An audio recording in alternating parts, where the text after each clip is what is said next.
begin? We're all looking for the promised land. And in the end, we just need someone to hold our hands. Everybody needs some kind of refuge, something to run to, someone who loves you. I'll be the light guiding you through the night when the stars just refuse to shine. And I'll be your shelter, that safe place to hide, your sanctuary.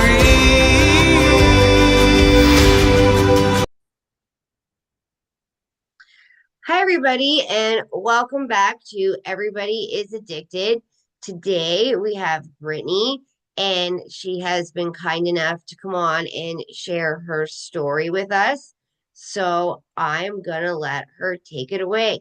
So take it away, Brittany, and share, please. Hi. I thought it might be helpful to share from the perspective of a sibling of someone who struggles with addiction. Um, for as long as I can remember, I've had a brother who struggles, and it's been different. I mean, people think that it's just the addict, and sorry, I'm really awkward. That is exactly why I like your side of the story because everybody focuses on the addict, but no, you guys, the family and the ones that are married to and everything else suffer silently, and nobody hears how much pain and how much struggle they actually suffer. So I agree 100% on that one. That's why And I like was just like, yes, please share your story, right? But anyways, yeah, and like when I was thinking about doing this, I was trying really hard not to like sound like a pity party type thing, but when it's like fine. the reality is that my family has gone through like unimaginable like drama and just hardships and things that like people would not believe if it wasn't right in front of them. And we don't normally talk about it because it's either embarrassing or it's like wearing a scarlet letter, like having someone in the family that struggles. And we've gone from like it could be he could be totally fine and kind one day to threatening us the next day to damaging property. Um, and it's it's been a long, long road, and being the younger sibling that everyone thinks is the older sibling is exhausting because I try to make it easier on everyone. Just like like I obviously care for him, and I want to make it easier for him, and I want to make it easier for my parents, but it's never going to be easy. And No. And it sounds like you're trying to take on the caregiver role to somebody who doesn't understand that somebody's trying to care for them because they're wrapped up in their addiction. And so it's and that's like, exactly it. yeah, like it must be so hard on you trying so hard to make sure everybody's okay, and you're the younger one and you also want your big brother to be your big brother, but instead you've got to be this strong person that goes through things that regular people don't understand. Yeah. Like, And like it comes with its own like emotional baggage because I became someone that never talked about what was going on in my own head or my own life.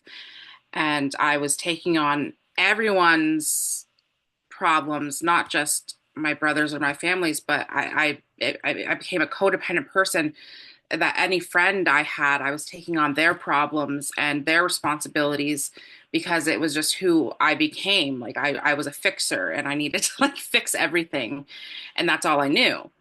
And without that, I didn't know who I was and I didn't know what my purpose was. And then And that's hard too because when you're like trying to figure out what you want to do with the rest of your life, you've had this role of being a caregiver for so long, it's hard for you to think about yourself, like you're not thinking about yourself. And then as you get older and stuff, it I could see it being very, very mentally just exhausting. yeah, I lived downtown for a while because my brother he struggles with fentanyl, and he struggles with homelessness off and on. And I lived downtown, and I was doing outreach at the time because I mean I was helping anyways, and then I ended up helping his friends and other people he knew. So I just did outreach, and then it became kind of like a full-time thing, like I couldn't do anything of my own without someone knocking on my window or knocking on my door, or like I was always on call for people. Hmm.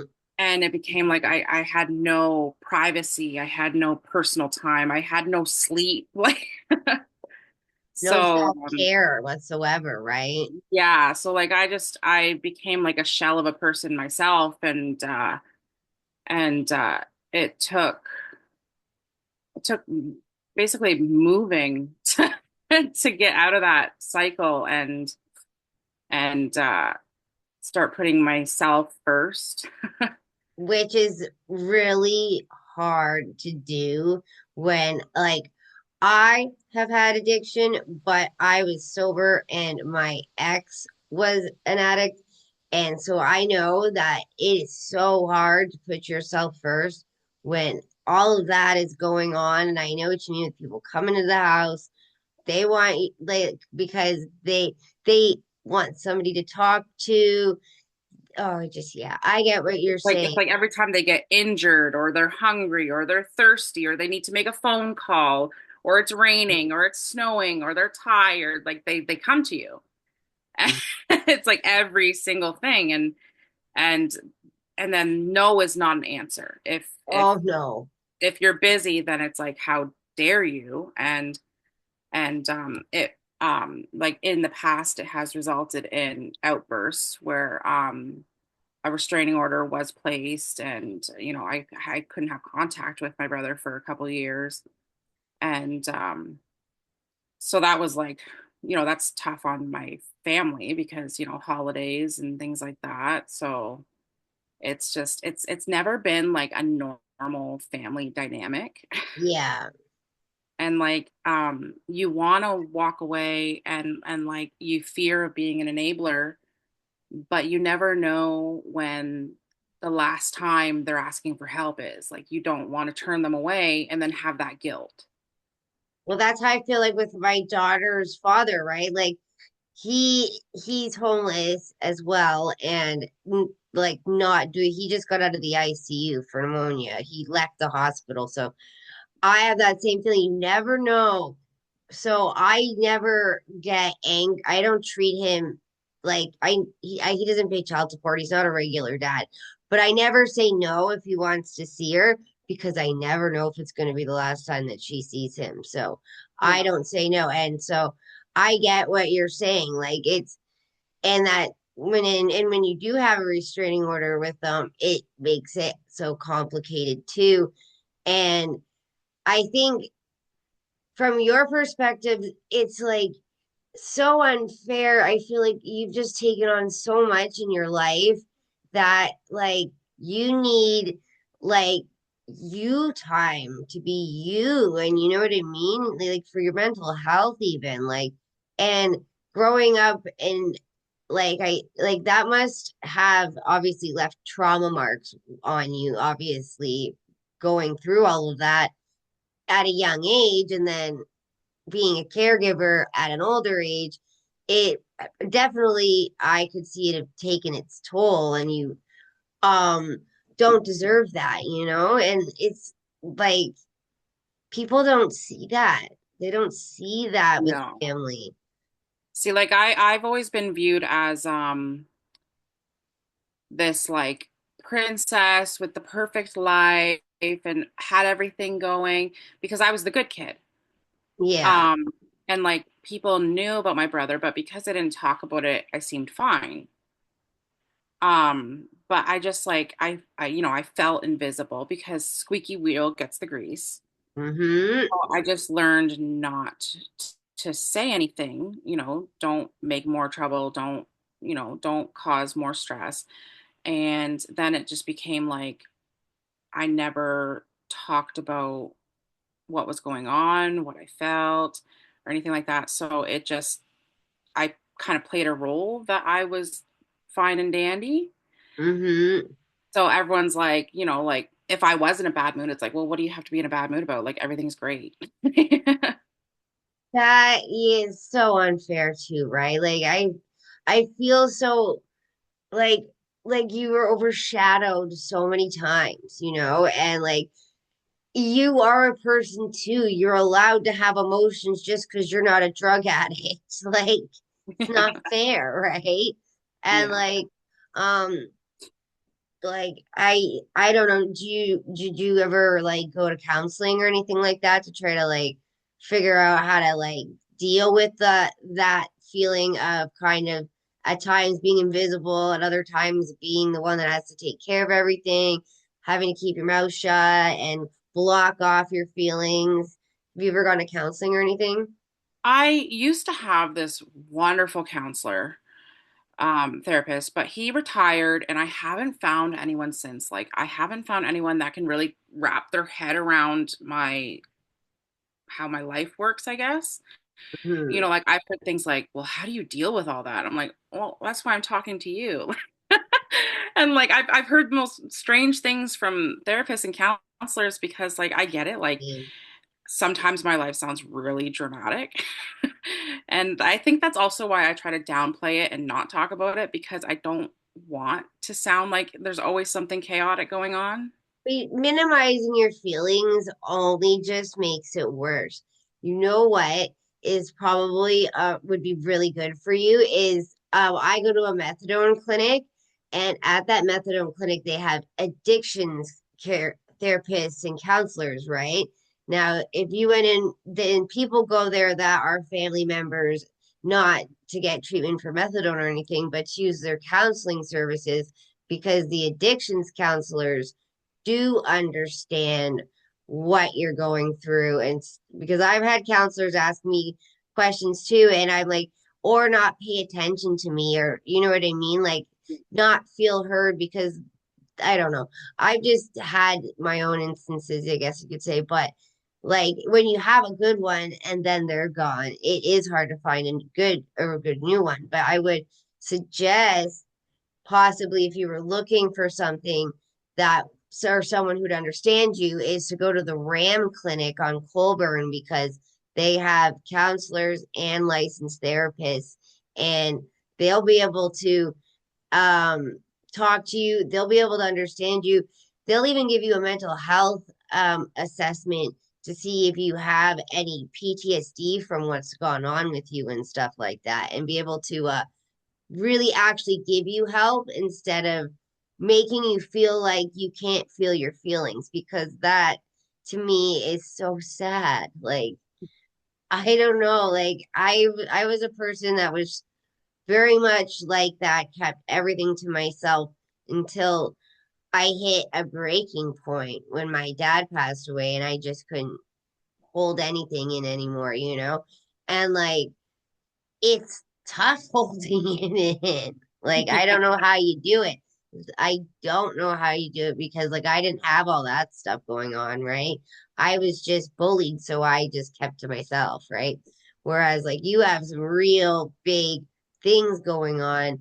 And yeah, that's why I suggest if you do want to try counseling, go to a methadone clinic. I go to the RAM clinic, and I know that there's a doctor called Dr. Huck, and she is like a licensed addictions therapist. She's not just a counselor. And she's amazing. And she would be able to help you and understand you. Do you know what I mean? So you Yeah. wouldn't feel like you can't share. She'll like get it out of you, basically, right? And you'll Yeah. feel a lot better, trust me. That's good to know. That's why I always like to bring that up because like I regular counselors, they don't understand addiction, right? So they're not trained in it. So if you go to like an addictions counselor, they are trained in it. Even if you're not an addict, they know more about what families go through. They do interventions, they understand that kind of stuff, right? So it's a good place when you're feeling like you need help, right? Because you do matter. You do matter. You know what I mean? I just want to say that over and over again to you because I feel like you've just taken on such a role of being the caregiver instead of, you know, making it like there's some boundaries and some time for yourself to feel what you need to feel, or you're not allowing yourself to feel your feelings and you're pushing them down and you're pushing them down when really you should be letting them out so that they go away, right? Yeah. And It's like, it's also like finding like addictions counselors would also probably understand that unpopular opinion probably, but not everyone comes back from it. Like it's not possible for everyone to, because like uh, my pet peeve is when someone outside of the situation tries to tell me how to support the person and how to get them help, and without actually meeting them. And I'm like, no, like this person is a shell of who they once were. Like this causes brain damage and they don't come back from it. Like, and it's some people just like my ex, for example, he just can't get sober. He doesn't want to. He likes his lifestyle. He's not sick and tired of being sick and tired. He's enjoying well, like whatever that life is. with my brother, it's he's so it's been so long Mm. that he's a different person, and he believes his delusions, and he is so in his own world that like there's no talking to him. You just nod and go along with what he's saying, get him to move along. Like it's a matter of like diffusing situations and keeping things calm. And when they're in a good mood, it's like, thank God, I got the good. Like when Yeah, they're like not, you get a glimpse of who they once were, but it's never like it long. doesn't Like, last long enough. Like his mom and I both. His mom is she's been sober for 30 years and she's very heavy into recovery, and her since she understands that her son has decided that this is going to be his life, we both sat in my driveway and decided we are going to grieve who we knew and loved because he's not coming back. So it's yeah. like he already passed away, and we sat there, we had like a little moment of grieving the old version of him, and now we just kind of live with the existence of how he is now. And I And know that's like you understand what I mean by that. yeah. And that's like another like confusing thing that the families go through is that you grieve someone who's alive, but it's still like you're unsure of how you and everyone will react when something does happen to them. Because, like, you feel like you're going to feel relieved and you feel guilty for feeling that way. But it's relief for them too, because they're Yeah, living in so much pain. But also, it's like you're going to grieve all over again. And it's like, how can you still have grief left? Like, I keep picturing what his funeral is going to be like in my head. I do it all the time when I hear, like, because some of his friends will message me and be like, he looks really bad. He looks really bad. And when I hear that, I picture what the funeral is going to look like. And you know what I mean? I go to that place, but I've already grieved the old version of him that I knew when I was a kid, right? Like, he was somebody I knew for a very long time. And then, he's been he's been off and on Like he was never been the best person. He has always had issues with drugs, just never to this degree. And like he's been in and out of jail for most of his life and stuff like that. So for him, the drug lifestyle is just the only way he knows how to live and Hmm. the only way that he wants to live, I guess, right? So but when he was sober, when I first had my daughter and stuff, my dad had cancer. So he was sober and he was helping me with my dad. And I remember all the little things that he would do. And just the little things about him that made me love him are gone. And I still, to this day, as much as I said I tried to grieve it out, I still miss him. And like you said, it missing somebody who's still alive, Yeah. and then we're gonna have to miss them all over again. Like, And like it became more because like it's been something I grew up with. So how young did he start? as long as I can remember, like his first overdose, I was in grade 8. So he was probably 16, I was 13. And it was Okay, so Jimson's. yeah, most of your life then. Yeah, and like I mean, he started dabbling before that even, but that was his first overdose. Um, um, but it became super real to me, like how close he comes to death on the regular when he showed up at my apartment one time and he seemed completely sober, so I let him in. But then he just declined really quickly. And then like I was dozing off. It was like 10 o'clock at night, so I'm watching TV dozing off. And he's sitting on the couch and all of a sudden like he was on the phone and I could tell that he was like drifting. So I open my eyes and I look over and he's like gray and like not. Not there. Yeah, and then so I called 911 and they said like if he starts making this like gurgling noise, you need to do CPR. I'm like, "Okay, he's making that noise." So I'm like, so I had to like get him off the couch and he's like dead weight and I'm like doing chest compressions and I've never done that before and it's actually Yeah. really hard because like you have to actually have force and I'm not that strong. Um but that was like a surreal thing and then like I like I even couldn't react in that moment. Like I was just like so I remember like I was pacing back and forth when the paramedics were in my apartment and the police were there. But then when everyone left, I just like it was like normal again. I went out for a cigarette and just pretended like nothing happened and then my night went like normal.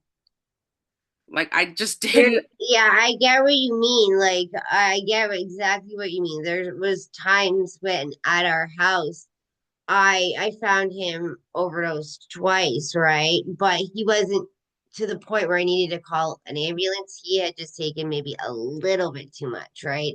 Mhm. So he was laying like back on the bed with the needle still in his arm, but like non-responsive. And so I know exactly what you mean. And then once like I had called and they had told me that she seemed like he's okay, if you know what I mean. I just went right back to bed, like as if it didn't even happen. Like, I don't know. It's just like you get desensitized, I guess, right? Yeah, like I like it's like I'm desensitized to everything that's happened and partially like I'm afraid that if I do panic or feel that I won't stop. Like And you'll end up like me and have anxiety disorders. yeah, That's the problem there, right? like I What? won't be able to turn it off. Like Yeah, because so like I just that's like my issue. permanently have it off. Like Well, that's my issue, but that's why I was mostly a drinker, right? So like I would drink a lot because I was anxious all the time, right? But with people that are as far gone as he is, it's like I don't understand the mentality of them thinking to themselves one day, why don't you ever want to get better? Like I that like is the biggest question to people like them. Like, why don't you ever want to get better? Why wouldn't you want to just are how are you not sick of this lifestyle? yeah. Like, has your brother ever said to you that he's wanted to get better? His is an accountability problem. He blames Oh, everybody yeah. but himself. Okay, I get it because that's what my ex does. He's It, the it's victim. our fault that he's homeless. It's our fault he's on drugs. It's our fault everything.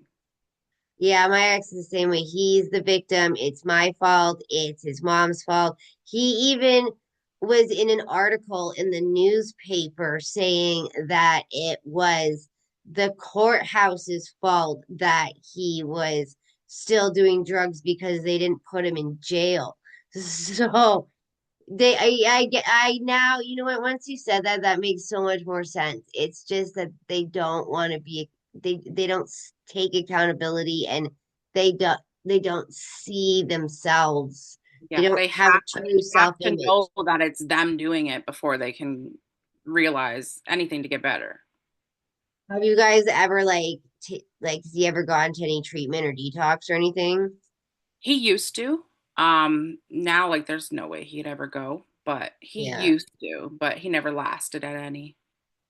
Yeah, that's the same with my situation. And like um they leave so fast. You're like, and Yeah, you think, and you get this hope, and they leave the same day, and that hope gets smashed. Like, that's what I mean by so the family. There's so much that happens to the family, not just the addict. Like, I yeah. can only imagine you guys are all like, okay, things are finally going to get better. And then he comes around again, and you're like, And then like I always feel for like anyone who's a sibling because so much pressure gets put on the other sibling to be the golden child mm. because you are the last hope to make your parents proud. And it's known. Yeah, I was an only child, and both my parents also had issues with alcohol. So it was never like my parents were like, you have a problem or anything like that because they had a problem, right? My dad had a heart attack and he did get sober, and he didn't like it when I drank, but he never once said to me, like, oh, you have a problem. I started going to AA on my own, right? So they didn't really have any inkling. Even my mom now, she's a drinker, and she tries to get like, she's always the drunkest person wherever we go, right?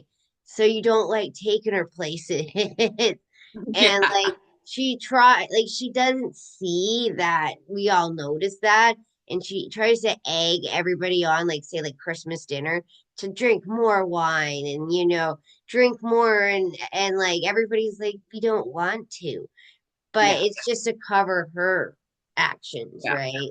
And like, I'm sure your brother thinks the same thing, like, oh, nobody notices how I'm like look or how I'm acting, but they do. Yeah. Or like he'll like if you point it out that he's acting off and like he like, turn it around on you and you're making it up and you're crazy and That's he'll the make biggest one. excuses. You're crazy. Oh, Yeah. And I mean, like, he, for the longest time, thought my mom and I were conspiring against him and had a gang and were out to get him. And, like, it was the most well, bizarre this thing. they get psychosis, right? Yeah. I watch a lot of intervention, so this is where I get my information from. I'm not a addictions counselor or anything like that, but like, I watch so many episodes of intervention that the people are in psychosis from the drugs, right? And they're acting the exact same way, where they're like, oh, so and so's like conspiring against me, or they just think so many crazy things because they have psychosis, and the more they use, the psychosis just gets worse. Yeah. have, have you noticed that? Like, has it like been from Yeah. one point? Because growing up, no matter what, he had never turned on me. Like, I was always the voice of reason for him. Like, I could always talk to him. But a couple years ago, he got so bad that I was afraid of him. He was threatening my life and like running a smear campaign on me and going to my dad saying like all these terrible things about me and trying to like obviously like no one's going to believe it, but he just was so against me and so sure that I was out to get him. And it was out of nowhere too, because like it was during the time that I was like helping him all the time, and like I didn't know where it was coming from. So Yeah, like that was when I knew like he was like so far gone, because he had never turned on me before. that's where you notice like that psychosis starting to kind of set in, right? Yeah. And like you said, it got over the years, it's gotten worse, right? Yeah. Like he's had like episodes and stuff before, but it had never been towards me. Yeah.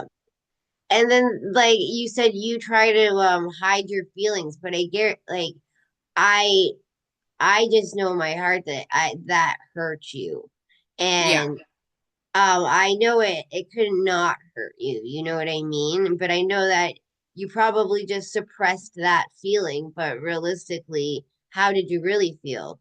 Well, it's a tricky situation, because you almost feel betrayed too, because you're like, well, why are my parents still supporting him when he's saying all these terrible things, threatening my life, like, saying he's going to do this to me, and they're still bringing him food and giving him rides, and it's just like you feel betrayed, even though like like it's not his fault, and like he's not in his right mind, and they're doing what they think they have to do, and like it just that's just where your brain goes. But then it's almost like you said, like you're the golden child, so they then you're not getting the same amount of attention as he is, and that's not fair either. Do you know what I mean? Because just because you're doing the right thing, you're not getting the same amount of attention. Like, it's not like your parents are bringing you groceries every week. You know what I mean? Like, or worrying about you in that way. But at the same time, it would be nice to know that they care that much about you too, right? But because you don't have any problems like that, they're not showing that to you. And I know that also must cause some emotional, you know, baggage in a way, you know what I mean? Because growing up with that and having it always be focused on somebody else, it has to, right? And I feel so bad for like you said, like the siblings, because they do get overshadowed and they do end up like trying to take care of everybody, and somebody like you who like just pushes it down and carries on and pushes through is really shows a lot of strength. But at the same time, you're human, right? Like you still have feelings, you know? Yeah. I mean, like I've had my times where like I've broken like um like I've had my breaking points, and but they're short-lived. I mean, I've got kids, and I don't have the luxury of falling apart. So like, I have my 20 minutes to an hour of chaos in my head and crying, and then I get back to it, but like that like hour feels like it's going to last a lifetime, like it'll never stop. Uh-huh. Well, I just hope for like your sake that I mean, I would wish a happy ending, but I know from what you've said that it, it it's going to be stressful for the rest of his life for you guys, right? And that how does that feel just knowing that? I try to, I know this sounds like really weird, but like I try to think of like a time that he's not here anymore, and then what we would do in his memory to like make it not about how he lived all those years, but like how we remember when he was like little. Hmm. I have this picture. It's like such an old picture. It's like falling apart, but it's this big picture of like me and him when we were like babies. And like it's like the only real picture I have of me and him, but it's like the most meaningful possession I have. And like that's how I think of him. Yeah. So like I don't know, like I don't try to like dwell on the current and the stresses, but like I try to like think of ways to like make make his life mean something. I mean, even now, like he's I here and get like it. I'm trying to like talk about it, which I never like talk about it even to my friends, and like I'm just trying to like maybe other people go through the same thing or Oh, they do. That's why I don't. That's why I say everybody is addicted, because it's not just the addict, it's their family, their people they're married to, their children, whatever it is, right? It's everybody is affected by the addiction. And that's what I mean by everybody is addicted, because everybody is like involved, I guess. Do you know what I mean? Even if you're not the addict, you're involved in it and it is affecting you. well And even the yeah. family members, they become like codependent, which is like an addiction, and the enablers, and it's all some type of addiction. It's And when you're enabling it, you like, I've bought him groceries and stuff before, like when I know he doesn't have anything, and like I know that's enabling, but at the same time, it's so hard to not, and yeah, people like shame you for being an enabler, but I'm not putting the needle in his arm. I'm just giving him some food, and yeah, I feel, or like with you, like you're just giving it a shoulder to lean on, and the same thing, food, maybe some shelter, it's not like you're giving him the drugs. So it's hard to be like, it's hard to say, oh, it's enabling, because you're just wanting them to be okay, right? yeah, and like and a lot of the problem is their self-worth and not feeling worthy, not feeling loved, and if everyone turns their backs on them, that's just going to make their problem worse. Well, see, his brother won't speak to him because he stole his tools, right? And so, like, I'm lucky enough that if we were together, my daughter would not be able to see her cousins because of this issue. Like, his brother will not even hear its name, even, right? So, Hmm. because we're separated, the kids can be like, obviously cousins, and they do stuff together, and I even see his brother and his sister in law all the time, right? And like I have no problems with them. Like, but I know his brother would rather be able to have his little brother back than hate him. He doesn't want to hate him, but he does, right? And it's just such a web. I feel like it's like a spider web, and the addict's in the center as the spider, and then it goes out in a web of everybody around them, and everybody around them are the people that need to be heard, and Hmm.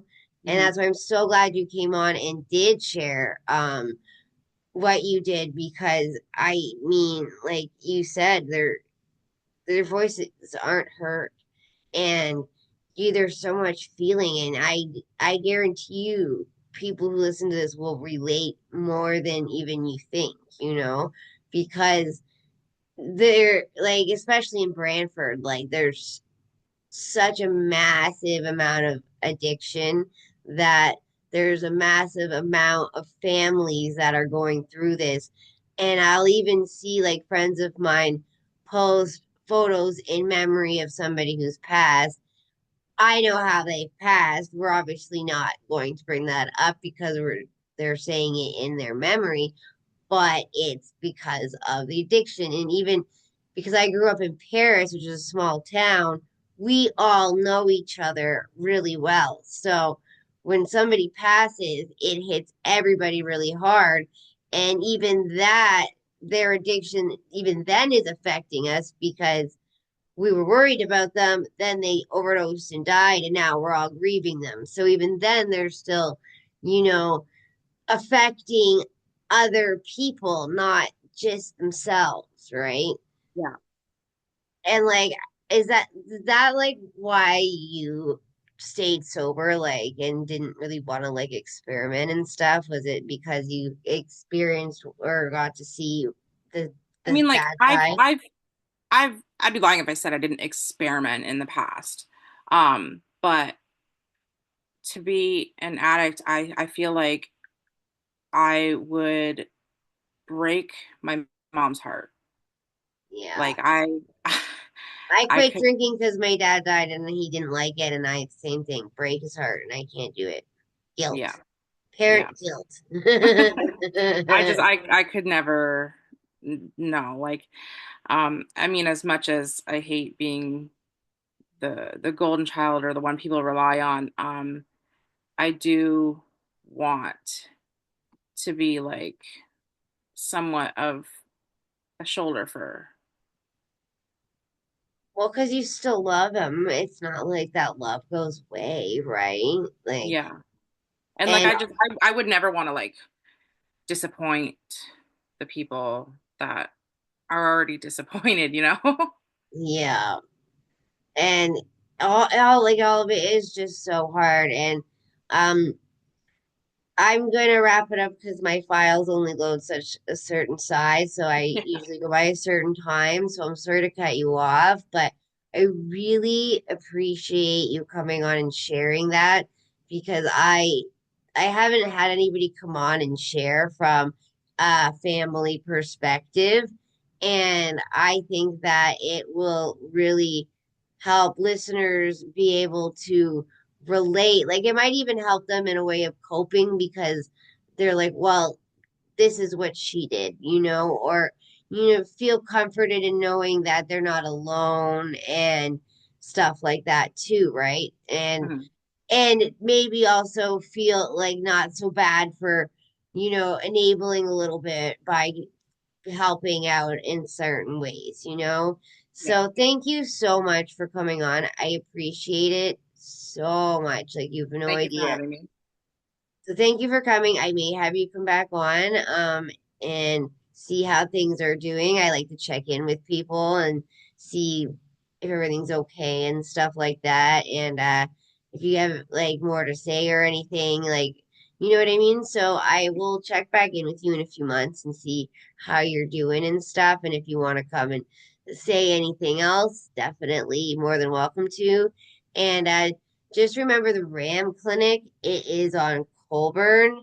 Um, it is up further. It's 322 Colburn Street. And it is they'll have the addictions counselors and stuff like that that will be able to help you properly if you're feeling in need of help. So I just thought I'd bring that up again so that in case you need it at any point, they will help you and they'll know how to talk to you. Do you know what I mean? And Yeah. they will be able to get it out of you and they might be able to give you a mental health assessment, which will be able to help you understand what's going on inside you because you pushed it down for so long. So, anyways, with that, I will let you go and have a nice rest of your day. Thank you again for coming on. Thank you. Bye. Bye.